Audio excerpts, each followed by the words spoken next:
Hi friends. நீங்க ஒரு 50 வயசு கடந்த அம்மா, அப்பாவா? பேரண்ட்ஸா? 45க்கு மேல இருக்கிற அம்மா, அப்பாக்கள், 50ஐ கடந்த அம்மா, அப்பாக்கள் உங்களுக்கான பதிவு தான் இது.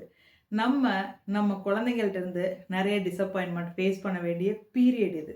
இது அந்த குழந்தைங்க வளர்ந்து அவங்களே படிச்சு முடிச்சு வேலைக்கு போய் தான் சொந்த கால்ல நிக்க ஆரம்பிக்கிற முதல் 3 வருடங்கள்ல இருந்து 5 வருடங்கள் கண்டிப்பா நமக்கு ஒரு டிரான்ஸ்மிஷன் பீரியடா தான் இருக்கும்.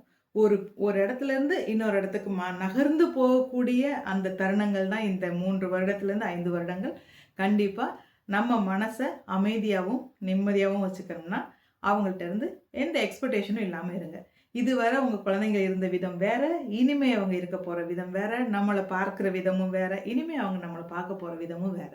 அவங்களுக்கு எல்லாம் தெரியும். தான் சொந்த கால்ல நிக்கிறேன். நான் சம்பாரிச்சுட்டு என்னால எல்லாம் முடியும்னு நெனைக்கிற அந்த பட்டாம்பூச்சி வயசு அவங்களுக்கு. Butterfly age period. So that நம்மலாம் அவங்களுக்கு இப்போ அ என்ன சொல்றது? உங்களுக்கு ஒண்ணும் தெரியாது. நீ பேசாம இரும்மா, நீ பேசாம இருப்பா அப்படின்னு சொல்லுவாங்க அந்த குழந்தைங்க. ஸோ முதல் 3 வருடத்துலேருந்து 5 வருடம் நமக்கு அது கஷ்டமா இருக்கும். அப்புறம் மாறுமான்னு கேட்டா, மாறாது. போக போக பழகிரும் நமக்கு. ஆனா அந்த 3லேருந்து 5 வருடம் கடக்கிறதுக்கு without any expectation we have to be with them.